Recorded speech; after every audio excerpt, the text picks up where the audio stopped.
Bom dia, amada igreja. Bom dia, graça e paz. Em nome de Jesus. Esse mês nós estamos começando um novo assunto, o mês de fevereiro. E durante esse mês nós vamos falar sobre a formação do caráter cristão. Então, a pregação começando com hoje e nos próximos 3 domingos, nós vamos falar sobre a formação do caráter cristão. E quando você ouve a palavra caráter, no seu sentido, talvez ali no dicionário, eu acho que é uma palavra que tem um significado muito profundo, mas basicamente caráter significa um conjunto de princípios, de valores que você carrega, do qual você vai utilizar esses princípios diante das circunstâncias da vida. Então, nos seus relacionamentos, como você lida com pressão, o que você faz quando você está sozinho, o que você faz quando você, por exemplo, é colocado diante de uma discussão e precisa resolver problemas. Então, esses valores que a gente carrega, eles aparecem durante essas circunstâncias da vida. Isso é caráter. Só que nós não vamos falar sobre caráter. Nós vamos falar sobre caráter cristão. Nós vamos falar sobre a formação de um caráter que, na verdade, não é mais baseado naquilo que eu tenho, mas ele é formado, ele é baseado em Cristo. E quando eu penso num texto para ilustrar bem essa ideia, não tem um texto, acho que um texto bem conhecido nosso, Gálatas 2:20. Se você quiser entender um pouco mais sobre o que significa então caráter cristão, que vem à sua mente Gálatas 2:20. Fui crucificado com Cristo, assim já não sou eu quem vive, Paulo diz, mas Cristo vive em mim.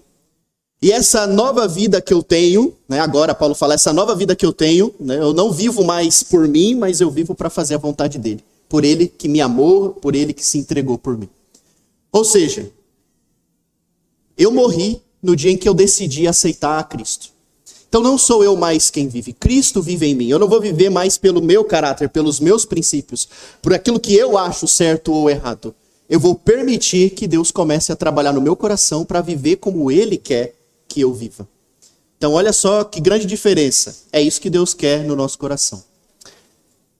E eu não sei você, mas pensando nessa mensagem de hoje, eu confesso que eu achei que isso ia ser mais fácil na minha vida. Na verdade, eu achei que ia ser bem fácil. Quando eu me lembro no dia em que eu tomei a decisão de aceitar Cristo, e a gente tem alguns irmãos aqui que estão bem recentes isso na mente. Quando eu aceitei a Cristo, decidi crer no Evangelho, eu ouvi, eu me arrependi dos meus pecados e eu decidi morrer, ser batizado para receber o perdão. Confesso que na minha ingenuidade ali dos meus 17, 18 anos, eu pensei que muita coisa ia sumir assim, num piscar de olhos. Nossa, eu estou enfrentando isso, eu tenho esse pecado, eu tenho esse problema aqui. Eu tenho certeza que quando eu me batizar, perdão de pecados, Deus vai passar uma borracha, inclusive no meu caráter, e agora eu vou sair novinho em folha. Não só dos meus pecados, mas também, com certeza, novinho no meu caráter. E acho que você sabe que não foi muito assim que aconteceu. A gente sai, talvez nos primeiros minutos, Como eu batizei de noite, ali quase 1 da manhã, então não teve muito tempo para pensar nada. Vamos dormir, no outro dia começa a vida. E aí você continua vivendo a sua vida, agora uma nova criatura, perdoada, e de repente você começa a pensar, peraí, por que eu estou pensando nisso? Poxa, por que eu estou agindo dessa forma? Eu não fui totalmente mudado, não fui totalmente transformado. E aí é muitas vezes na prática que a gente começa a entender que a transformação do caráter não é assim. O que acontece no dia em que entregamos a nossa vida a Cristo é o selo, nós somos perdoados, nós somos selados, nós saímos das trevas e entramos para a luz. Nós éramos do mundo, agora fazemos parte do corpo, fazemos parte da igreja, fazemos parte do corpo de Cristo, somos salvos. Mas agora começa o trabalho, que é esse processo de santificação. Esse processo de ser transformado. Esse processo de fazer com que aquilo que tem dentro de mim vá morrendo um pouquinho todo dia, para que Cristo possa aparecer todos os dias. E Deus tem um jeito interessante de trabalhar, que não é muito o nosso jeito. O nosso jeito, se a gente pudesse escolher, a gente sempre escolhe o caminho mais fácil. E uma dessas maneiras que Deus escolhe para trabalhar o nosso caráter é o deserto. Não é uma coisa muito confortável, mas o deserto é um dos lugares preferidos de Deus para poder trabalhar no nosso caráter. Se você prestou atenção no texto, logo no verso 1, eu quero que você abra lá para ler comigo de novo. Então Jesus foi levado pelo Espírito ao deserto. Quem colocou Jesus no deserto para que ele passasse por esse processo de tentação, para que ele enfrentasse o diabo, para que ele enfrentasse tudo aquilo, né? Ele não foi o diabo que levou ele para o deserto. Foi o próprio Espírito que levou ele para o deserto. Então, os desertos da nossa vida, meus irmãos, é o campo de batalha espiritual onde Deus nos coloca. Deus nos coloca no meio deles para que a gente possa crescer, para que a gente possa aprender, para que a gente possa entender mais sobre o que é ser um cristão, o que é ser um discípulo. Talvez não seja a coisa mais maravilhosa que você vai ouvir nessa manhã, mas com certeza é uma verdade bíblica inescapável. E no deserto, aqui com Jesus, o nosso irmão Jairo aqui na IBD falou bastante sobre esse texto também, deu lições preciosas durante esse texto na escola bíblica dominical mais cedo. Mas eu quero trazer 3 lições preciosas que Jesus nos ensina aqui, que pode nos ajudar a enfrentar o nosso deserto. Talvez hoje você esteja passando por um. Talvez hoje você esteja numa situação em que talvez você não ache solução, talvez você não entenda ainda o que está acontecendo, talvez você ainda não entendeu como sair disso ou como aprender a lidar com isso no meio disso. Talvez você esteja saindo de um deserto, talvez você esteja começando a enfrentar um. Seja qual for a fase da sua vida, os desertos eles fazem parte da nossa jornada terrena. Então, Jesus é colocado nesse deserto, e a primeira grande lição, você percebeu, né? Então, o diabo está aqui tentando Jesus, 40 dias, 40 noites, sem comer nada. E deserto, quando a gente pensa no deserto em si, é um lugar muito hostil, não é verdade? Um lugar hostil, um lugar que não tem muitos recursos. Então, é um ambiente muito propício, né, para que a gente possa, talvez, tentar achar um jeito de sair daquilo. E Jesus permaneceu nesse lugar durante 40 dias e 40 noites para enfrentar tudo aquilo que viria a ser a sua missão. E você percebeu que Jesus provavelmente foi tentado em muito mais áreas, mas o texto destaca 3 tentações que Jesus é colocado, em que Satanás coloca Jesus à prova, e as respostas que Jesus dá também a ele. Então a primeira grande lição que nós aprendemos com Jesus aqui nesse texto é o poder da palavra de Deus para nos ajudar a passar pelo deserto. Você percebeu que nas 3 vezes em que Jesus é confrontado, transforme essas pedras em pães, se jogue daqui de cima, me adore. Nas 3 vezes, antes de começar a responder, Jesus disse, por exemplo, no verso 4, está escrito. Lá no verso 7, também está escrito. E no verso 10, retire-te, Satanás, pois está escrito. Então Jesus confronta o diabo, Jesus confronta o inimigo com a palavra de Deus. Então a primeira grande lição que nós temos com Jesus aqui é o poder da palavra de Deus para nos ajudar a passar pelo deserto. E eu quero pensar com vocês, meus irmãos, e eu quero ser sincero junto com vocês nessa manhã. Não me colocando numa posição de superioridade, porque eu também preciso aprender com Jesus. Como está a sua leitura bíblica? Como tem sido o seu hábito da leitura bíblica? Como tem sido o seu e o meu hábito do estudo bíblico? Porque é óbvio que nós precisamos ler a Bíblia todo dia e ter contato com a palavra de Deus para que isso possa entrar no nosso coração e nos transformar, mas a gente também precisa estudar o texto, se aprofundar no texto. Como tem sido o seu hábito de ler a Bíblia?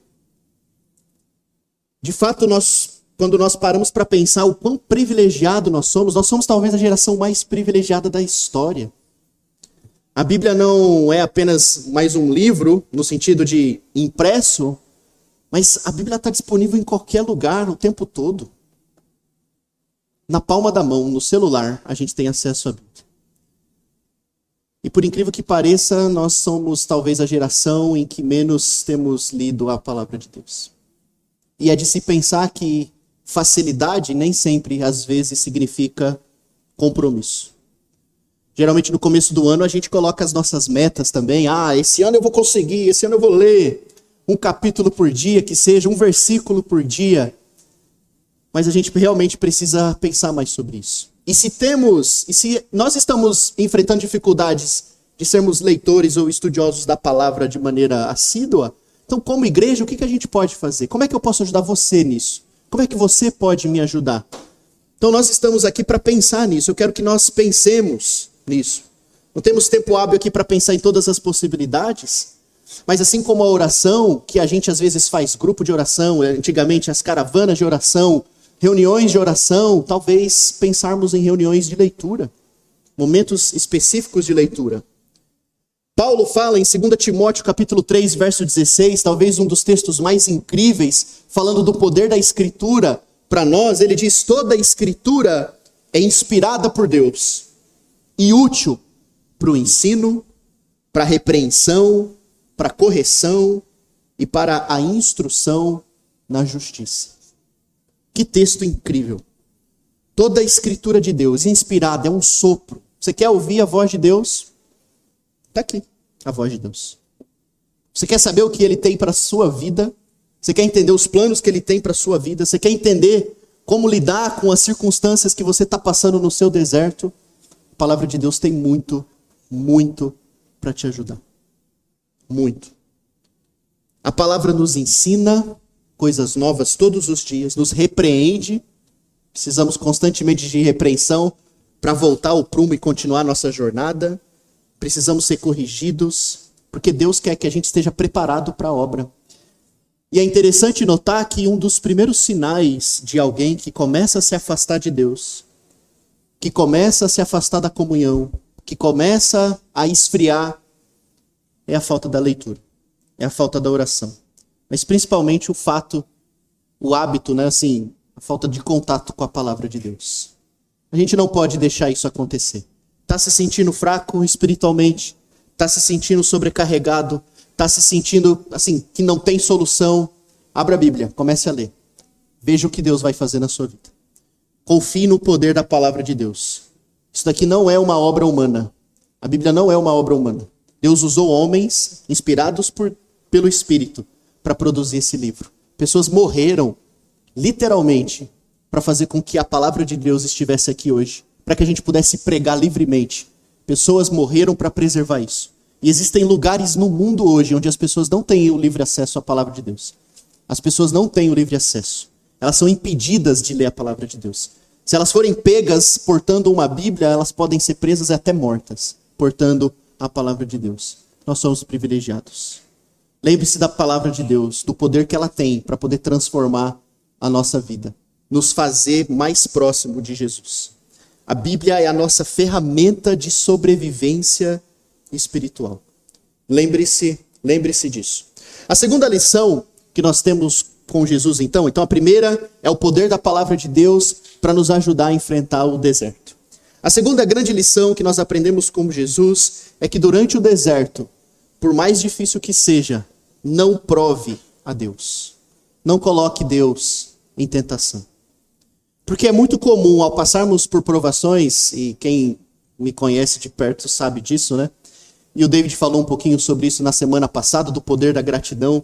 É muito fácil reclamar. É muito fácil questionar a Deus.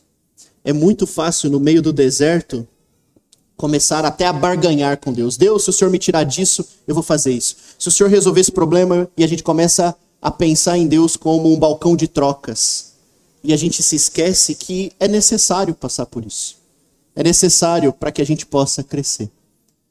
Por mais difícil que seja, durante o deserto, não prove a Deus. Murmurar é sempre o caminho mais fácil. Mas o exercício da gratidão no meio da tempestade pode ser um grande exercício para nos ajudar a entender o valor disso. Jó sabia bem disso. José, Davi, olha exemplos bíblicos de homens que passaram por desertos terríveis. E quando você lê as histórias deles, você não vê em nenhum momento eles reclamando com Deus. Questionando, talvez, Deus, eu ainda não entendo, porque será que o Senhor pode me mostrar?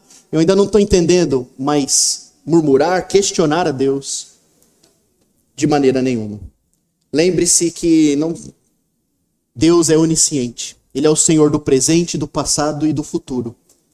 E Ele sabe o que é o melhor para nós. Enquanto muitas vezes a gente está preocupado apenas com as coisas desse mundo, a nossa carreira profissional, né, a nossa família, Deus está preocupado com o bem mais precioso que a gente tem, a nossa alma. Aonde você vai passar a eternidade? Aonde você vai passar a eternidade? Essa é a grande preocupação de Deus. E Deus está nos moldando para isso, para a gente chegar lá na eternidade e passar a eternidade com Ele. E a terceira grande lição que Jesus nos ensina nesse texto maravilhoso é que para atravessar o deserto, mantenha os olhos no alvo. Mantenha os seus olhos em Cristo. Na terceira tentação, Satanás oferece os reinos do mundo, atalho, glória. E Jesus responde mais uma vez com a palavra dizendo que Deus é o centro, Deus é o alvo. Então lembre-se disso. Mantenha os seus olhos no alvo. Porque se a gente continuar com os olhos no alvo, independente do que aconteça, a gente vai conseguir ter a esperança de que existe algo muito maior nos aguardando. Mantenha os seus olhos. Lembre-se daquele que é o dono de tudo. Deus é o dono de tudo. Filipenses capítulo 3, verso 14, Paulo nos incentiva nesse sentido. Prossigo para o alvo, Paulo diz, para o prêmio da soberana vocação de Deus em Cristo Jesus. Prossigo para o alvo. E quantas coisas Paulo passou, quantas perseguições, que ajudou ele a se manter fiel, firme diante de tudo. Você lê no texto as açoites, as perseguições, os apedrejamentos, os insultos, as cadeias. Era porque ele era muito bom? É porque ele tinha um grande conhecimento teológico? É porque ele estava olhando para o alvo. Continue olhando para o alvo. Prossigo para o alvo. Prossigo olhando para o prêmio da soberana vocação de Deus em Cristo Jesus. Então essas são as 3 grandes lições que nós temos, e com certeza a gente poderia extrair muito mais do texto. Mas eu quero essas 3 na sua mente para que você possa pensar durante essa semana sobre aquilo que você tem passado na sua vida. Mas a grande conclusão também desse texto e a grande lição também para a nossa vida, meus irmãos, é que não importa o deserto que você esteja passando agora, uma das grandes lutas e desafios enquanto estamos aqui nesse mundo é que, enquanto estivermos aqui, eles nunca vão parar. Não sei se é isso que você queria ouvir, mas os desertos da vida, enquanto nós estivermos aqui nesse mundo, eles nunca vão parar. E eu me lembro especificamente, compartilhando com vocês, uma fase muito difícil na minha vida que eu passei há uns 15 anos atrás, ali entre 2011 e 2014, mais ou menos. E eu me lembro o quão difícil foi passar por esse período, por esse deserto. A perda de um amigo, eu me lembro também, logo em seguida, depois o meu pai teve câncer, e aí você começa a questionar muitas coisas, o porquê, o que está acontecendo, né? E muitos outros problemas também. Problemas também de relacionamento dentro da igreja. E um dos grandes problemas, acho que a parte mais difícil de passar por isso durante esses anos, eu me lembro bem, foi não ter ninguém para conversar, além do núcleo familiar. Então, a gente estava fazendo o culto em casa, estávamos afastados do corpo, né, por algumas questões. E eu me lembro o quão difícil foi, que anos pesados. Porque eu não tinha ninguém com quem compartilhar, não tinha ninguém com quem conversar, eu não tinha ninguém para dividir o fardo. E pensar sobre isso, orar junto, ler junto e pensar sobre isso. E quão difícil foi passar por isso. E quando eu olho para a minha vida hoje, né, vendo o que eu passei, eu olho para trás e penso, nossa, obrigado Deus, porque agora eu entendi que eu tinha que passar para crescer nisso. Mas quando a gente está no meio do deserto é muito difícil. Quando a gente está lá no meio da tempestade, é muito difícil enxergar isso. A gente só enxerga depois que passa. Só que quando eu olho para o futuro, eu sei que tem coisas que vão acontecer se a vida seguir o seu fluxo natural. Eu sei que tem alguns desertos no meu futuro que vão ser muito difíceis. E eu não vou dizer para você que eu não pensei, porque já pensei. Eu sei que um dia os meus pais vão falecer. Eu sei que um dia talvez eu enfrente um problema financeiro, uma doença. Eu sei que, seguindo o fluxo da vida, talvez esse seja a coisa natural. E eu confesso a vocês que eu não estou preparado para passar por essas coisas. Com certeza eu não estou. Não estou preparado. Mas a grande diferença daquilo que aconteceu há 10, 15 anos atrás para hoje, quando eu olho no olho de vocês, quando eu vejo esses bancos, a grande diferença é que eu sei que agora eu tenho com quem contar. Eu sei que tenho pessoas que eu posso conversar e pessoas que não importa o que vai acontecer no futuro, não importa o tamanho do deserto ou da dor que vai acontecer, eu sei que eu tenho pessoas que eu posso contar. Eu posso contar com vocês. E isso é igreja. Isso é o corpo. Isso é cristianismo. Isso é ser forjado pelo caráter de Cristo. Porque Deus está nos moldando todos os dias, não para a gente aprender a lidar apenas com os nossos desertos, mas para a gente ser a mão para o irmão do lado e ajudar ele com os desertos dele também.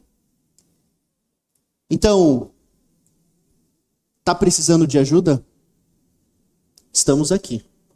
Estamos aqui para poder servir, estamos aqui para ajudar uns aos outros. E isso é bíblico. Orem uns pelos outros, carreguem o fardo uns pelos outros e cumpram a lei de Cristo. A palavra diz. Quando a gente faz isso uns pelos outros, a gente está cumprindo o evangelho. A gente está ajudando uns aos outros. Então hoje eu olho para o futuro, confesso que ainda com um pouco de temor em algumas áreas, mas com certeza com mais esperança do que desespero. Porque é isso que Deus quer de nós. Nós, diferente do mundo, nós temos esperança. Nós temos do que nos apegar. Nós temos esperança. Se agarre nisso, independente do que você esteja passando. Amém? Obrigado, Senhor, por essa manhã. Obrigado, Pai, por sua graça e misericórdia. Nos perdoe, Senhor, todas as vezes, Pai, em que falhamos, todas as vezes em que reclamamos. E que o Senhor possa moldar, Deus, o nosso coração, que o Senhor possa nos ajudar. E acima de tudo, Pai, possamos ser a mão que estende, o abraço que acolhe. Possamos ser o joelho, Pai, que se une ao irmão na oração. Que possamos realmente carregar o fardo, Pai, uns dos outros. Cuidar uns dos outros. Para que a gente cresça como igreja, como corpo, Pai. E cumprir, Pai, a Tua palavra nessa cidade e nas nossas vidas. Que o Senhor, Pai, possa dar suporte, possa ajudar cada um aqui, Deus, independente do que esteja passando, a dar força, a dar as ferramentas certas, a termos humildade também de buscar ajuda. E acima de tudo, Pai, o grande desejo nosso é estar eternamente com o Senhor. Passar por tudo isso, passar por tudo que vai acontecer nas nossas vidas, para chegar na eternidade com o Senhor para sempre. Todos nós juntos. Por isso nos abençoe, nos guarde e nos proteja. Em nome de Jesus, aquele que passou por tudo, Pai, e morreu na cruz para nos dar a esperança da salvação. E é no nome dele que nós oramos e agradecemos. Amém.